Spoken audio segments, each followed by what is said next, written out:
Ooh, magic hand stuff. Or wait, shit, not hand stuff. We're talking about Agatha all along, Bomb Squad all along. Welcome back. We're here to talk about episodes 4, 5, and 6 of Agatha all along. Let's just get right into it, shall we, Rein? Yeah, for sure. I guess short version is very good. It's getting better and better. Yeah. Each episode been better than the last, which means it's funny that we're going to start with the worst of this batch of episodes. Though it's a fun episode. Episode 4, If I Can't Reach You / Let My Song Teach You. Basically, the plot of this episode is that Lorna is cursed because of a family curse, and now the curse is following all of them. So they need to do a fucking rock ballad version of the witch song in order to get rid of the witch, because it's a witch, it's like a protection spell. And that's the long and short of the episode. Then there's some stuff at the end, like there's some stuff all around between Agatha and whoever Aubrey Plaza's character is, which again, I'm not going to explicitly say it because I don't know if the show is like implying it yet or not, so I'm going to keep that to myself. You've been implying it. But I can't say it because I do know for certain. And I, like, if I was speculating, that'd be one thing, but I know. So I guess what I'm saying is, as people who got it spoiled, they have been leaving breadcrumbs. Yeah, for sure. Especially in episode 5. We'll get to that. But at the end of this episode, dude, are you familiar with that tweet? Getting queer baited by a Marvel thing is like losing chess to a dog. Man, that's a great quote for this. I'm losing chess to a dog. Because, like, Agatha totally tries to kiss Aubrey Plaza at the end of this episode, and then Aubrey Plaza's like, yeah, that kid's not your son. Yeah, but, like, I guess, the queer baiting when, like, it's clear they are queer. Yeah, I guess it's different. It's like, it's just fun to say I'm losing chess to a dog. True, it was objectively hilarious, so... because I've lost chess to a dog before. This is a fun episode. A good time. I think not as good as episode 3, maybe on par with 1 or 2 ish. But it was nice. I guess when I could see someone being quick to maybe call it hokey, but I thought it was nice. Nice girl power time, I guess. Nice song, nice emotional release for like the most like likable really of the extra people. The most likable witch. Calling them extra people like sounds like derogatory. There you go. That's a correct term.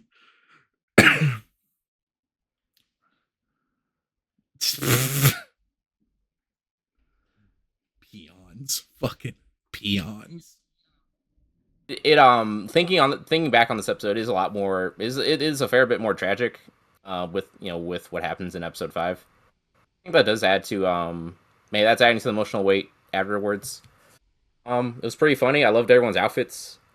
My girlfriend made a good point that the clairvoyant lady, that it was nice that I could see like in a lesser show they would pay attention to give like cool outfits to the younger cast than like be like, oh, it's just an old lady, just give her whatever. But no, they gave her a cool outfit too.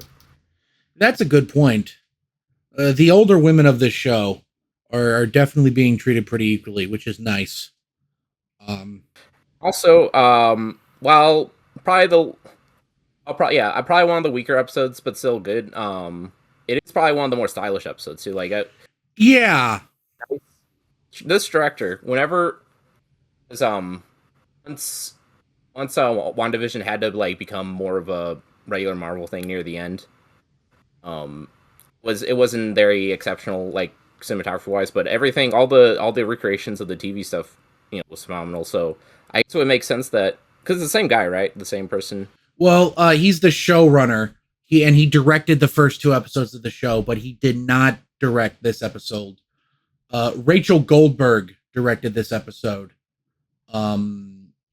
She's yeah, they have to, but like Rachel Goldberg's a veteran of television, TV shows. Like she directed an episode of Gen V. She directed an episode of Cloak and Dagger, that Marvel ABC show everyone forgot about.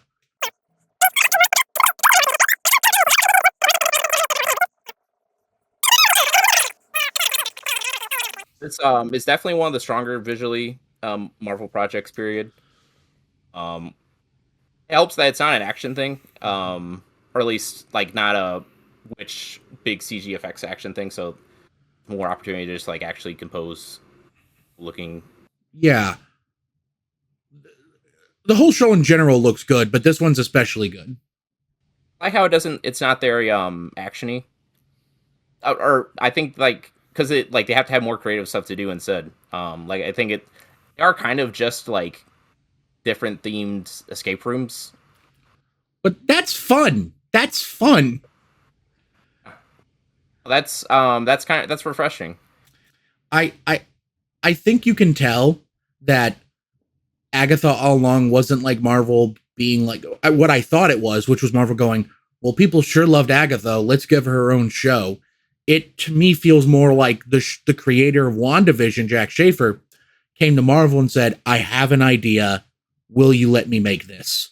Because this truly does feel a bit more inspired than a lot of the Marvel stuff. Again, I feel like I have to emphasize this. I'm a big Marvel fan. Rein also generally likes the Marvel stuff. So when it sounds like we're being critical, it's out of love.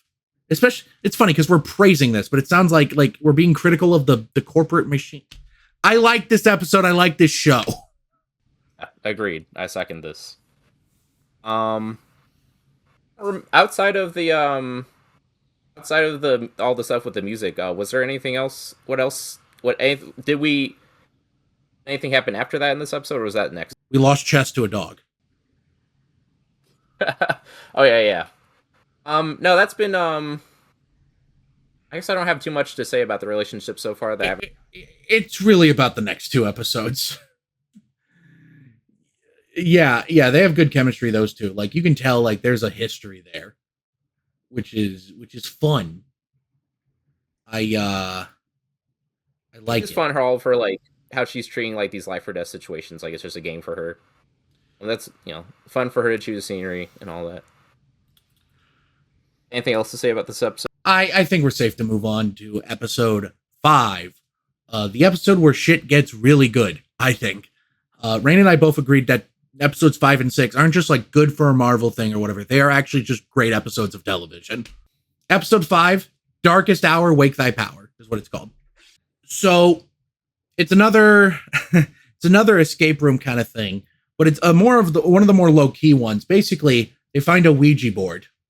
First off, they have to run away by making makeshift broomsticks, which is fucking fun as hell. And the Salem 7, as we find out now, the daughters of the coven Agatha murdered, or the children, they don't specify daughters, they say the children, have caught up to them, so they're running away. They use makeshift broomsticks. And in this one, this like 1980s aesthetic thing, it's a Ouija board. And they get in contact with Agatha's mom, one of the people that was killed in the coven. The mom tries to tell them to go away. I want to punish Agatha. Agatha sort of gets half possessed, half not possessed, starts sucking Alice's magic away, which is kind of like, whoa, killing Alice. And the only reason Agatha stops is because Teen, who we'll find out explicitly who he is next episode,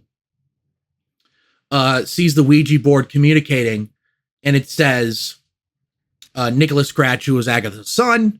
And then at the end of the episode, as Teen is just blowing up at everyone, Agatha realizes he knows who he is and says, "You're just like your mother." And then he goes apeshit and he gets a Scarlet Witch-like crown. So they revealed this pretty early. I thought this was going to be like a late game reveal, that he's Billy Maximoff, but we know this now. I mean, It explicitly says Billy Maximoff at the end of episode 6, but I mean, episode 5, we know he's Billy Maximoff.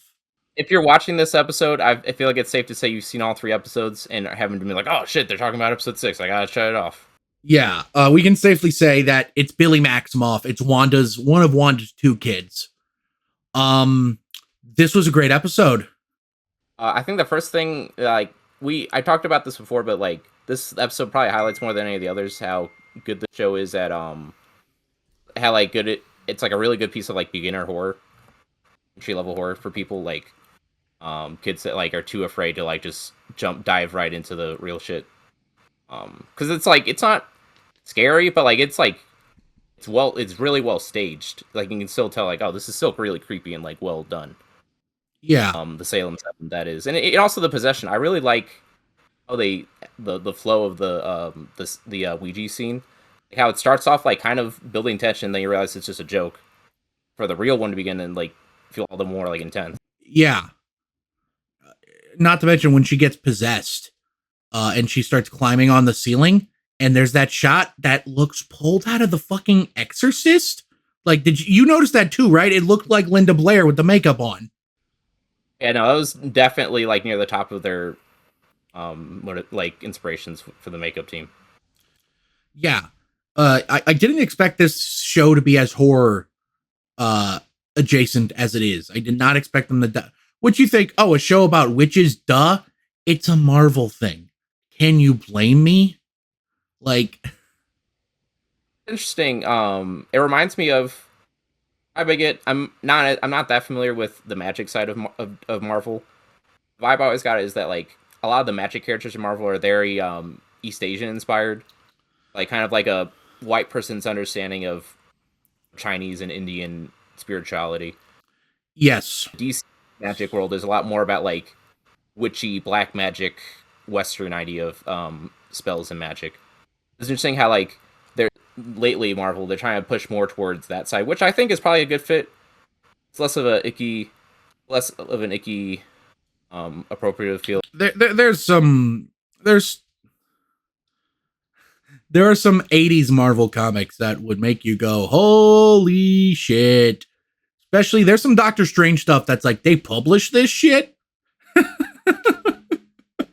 It's like shocking. There's another great episode. I thought this episode was a lot of fun.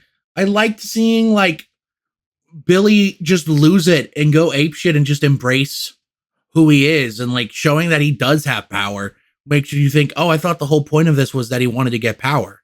So he has power? What's going on? Kind of interesting. Sorry, I have like so much mucus in my throat. It's from all the witching. Yeah, I'm just gonna say it. You said it yourself. You thought these side characters were gonna die one by one. I thought you were crazy for that, but it turns out that like, yeah, they're all dying off one by one. They killed one of the most fun ones that just had a massive like big moment in the last episode, like a character arc moment, and then they kill her. Yeah, no, I was like, because I assumed the next one to go was the potion lady or the fortune teller lady, because like they're entertaining characters and I like them, but like there's not really much to them. And then they would save security guard lady for later.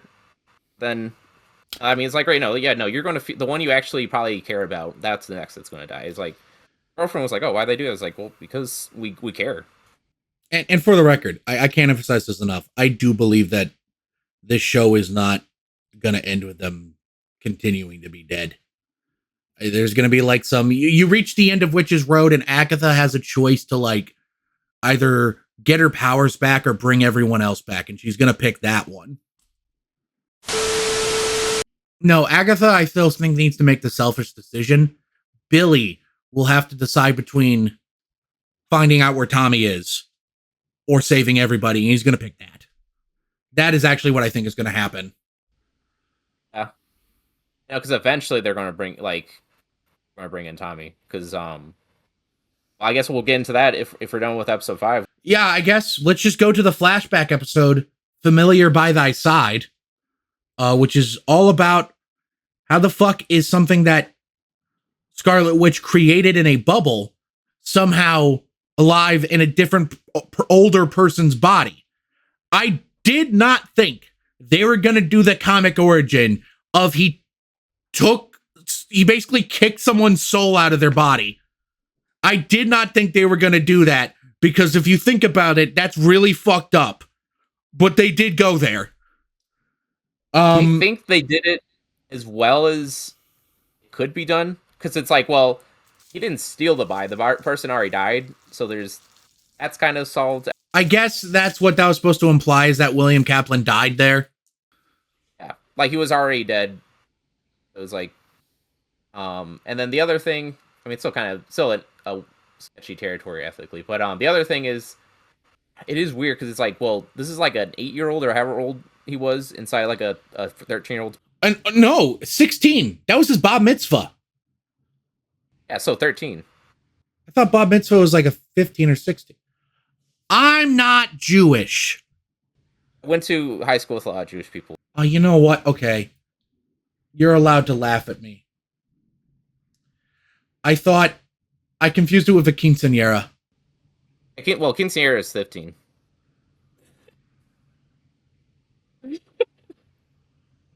Huh. All right. Well. Episode 6. Familiar by thy side. He takes control of someone's body. And the whole episode is basically like him trying to figure out who he is. Explicitly gay. Just 100% explicitly gay. Like, this show's gay. I'm not losing chess to a dog. I'm not playing chess to a dog anymore. It's just legitimately, this is queer. This is 100% unapologetically, unironically queer. Now, is it baby queer shit? Yeah, but still, it's queer stuff in a Marvel thing. It is explicitly queer stuff in a Marvel thing. And I appreciate that. I appreciate that. And it's extra fitting because obviously, besides like femininity and like anti-patriarchy, like queerness is like a very central part of like a lot of like witch media. This isn't like, that's the interesting thing about the show. It's not trying to play to the superhero crowd. It's trying to play to the real life witches crowd. I know some people who are like into witchy stuff. It's not for me, but I respect it. I imagine that those people would like this show. Well, that's why my girlfriend was because just assumed she wouldn't be interested because it's like she thinks Marvel stuff's okay. Then she found out about this like independently and it's like, oh shit, let's watch it. It's witchy, and it is really good witchy stuff. I imagine a witchy person would really enjoy this. This is also by far the most comic booky Marvel episode of the show, though. Also, kind of crazy they brought back the Ralph Boner Joe character. And gave him while it was a funny scene, also I think this episode, again, emphasized, because WandaVision, I think in hindsight, I think we can safely say WandaVision did a horrible, horrible job explaining how that was essentially torture for the citizens of the town. I do not think the show, especially with the whole fucking, they'll never know what you sacrificed for them. She put him in this situation.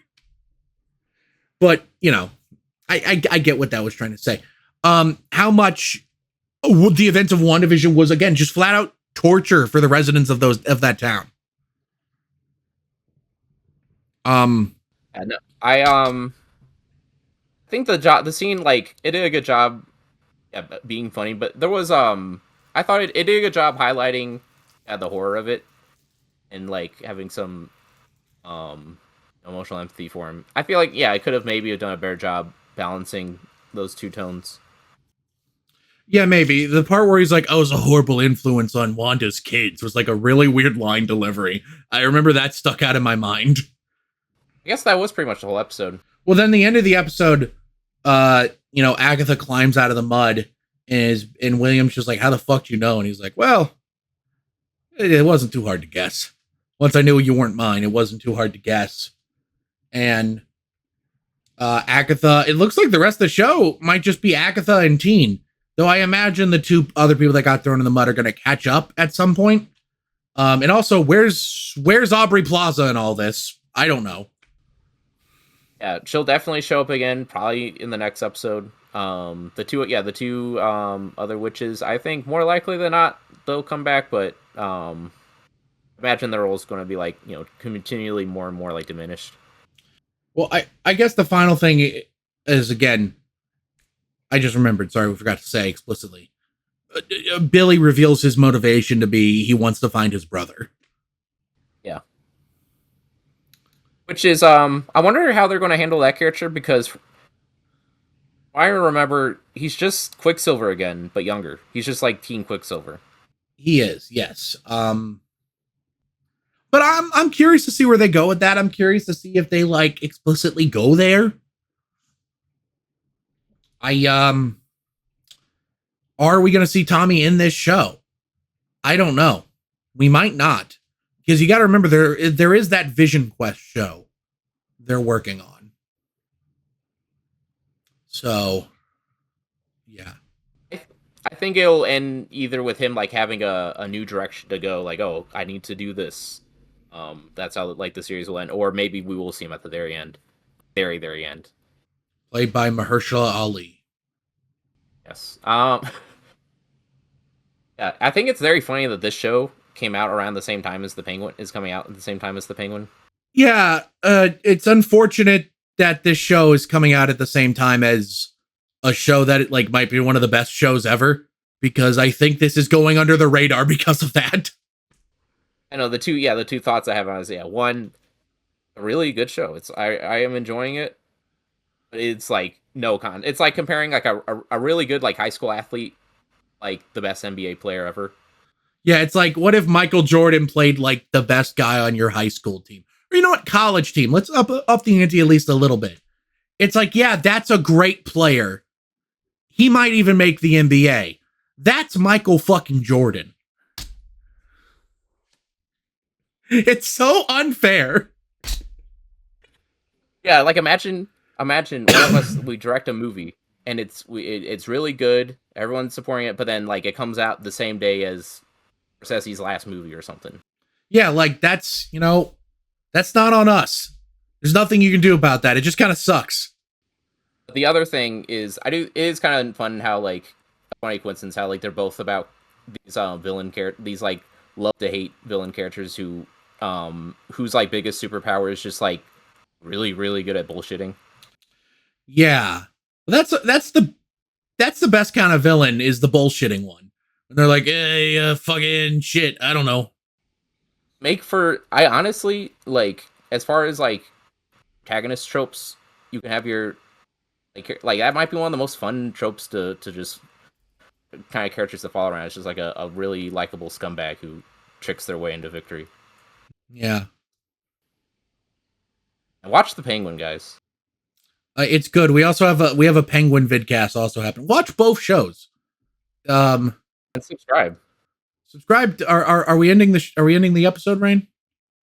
I saw the opportunity for the joke, so I took it. But also, I don't know if I have too much else to say, but I'm definitely down to keep. Well, I guess really, where do you think where is this going next? Again, the only thing I can think is that obviously they're going to reach the end of the road, but honestly, I don't have too many predictions about what could happen next. Partially because I can't disclose the fact I know who Aubrey Plaza's character is. All I know, I expect. I think most likely it's going to end with him, where it's like he finds out, oh, I need to go to this town, I need to go to this realm or something like that to find his brother. I need to go to Southview. Westview, Eastview, now we're going to Southview. Because if the body, actually now that I think about it, it probably would be someone nearby, because it's just going to go to like the next body, that a suitable body that of a person that just dies. What are the odds that like another teenager died right as the hex was collapsing? What if it's like a fat guy in his 40s?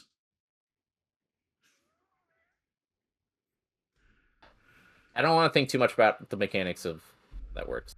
I don't think they want you to. I think there'll be anything too big for Agatha, and like as far as like a grander scale Marvel projects go, I imagine she's just gonna stay as like a background for the magic side of the MC.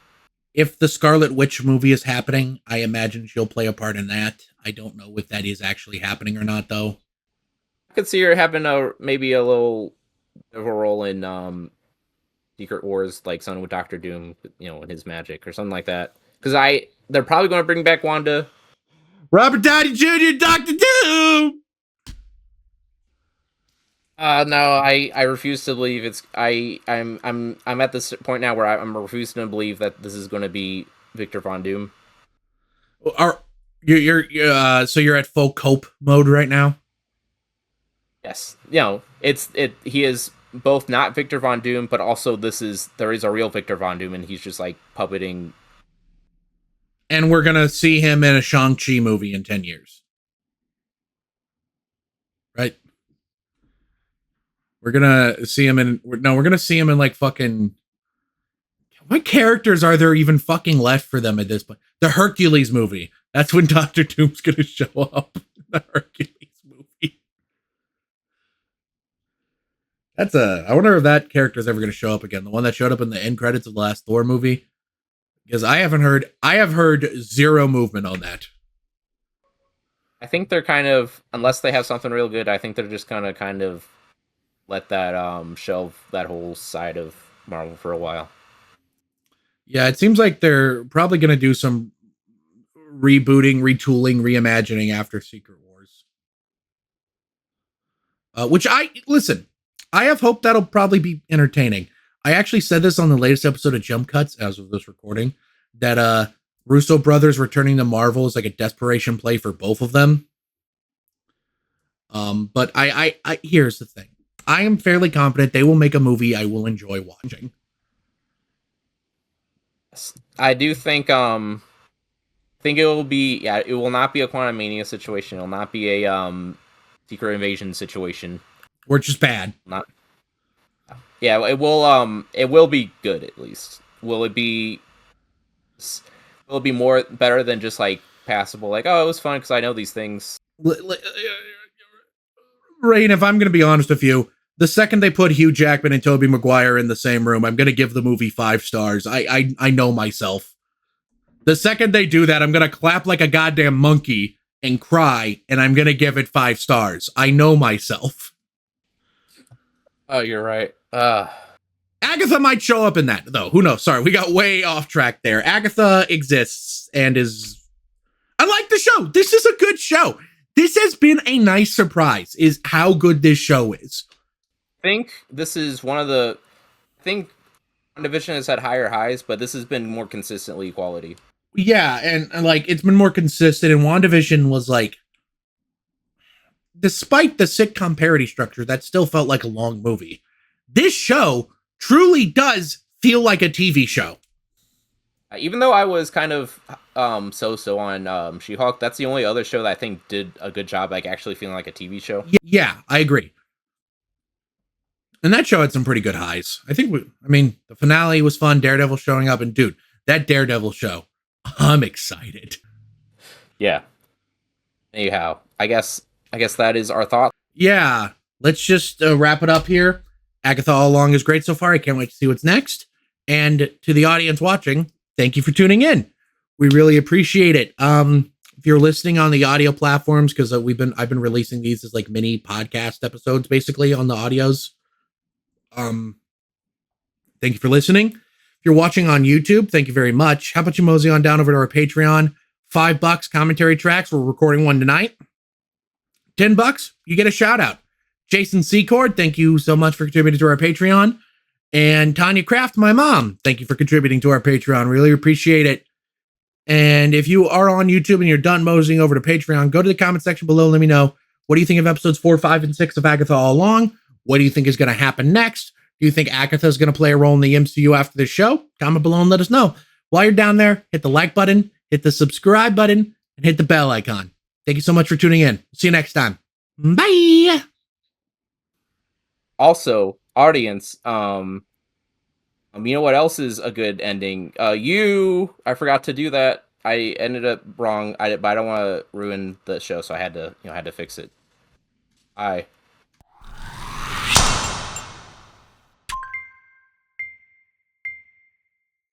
slid my ticket across the table and I said, "Sorry guys, I gotta see about a girl."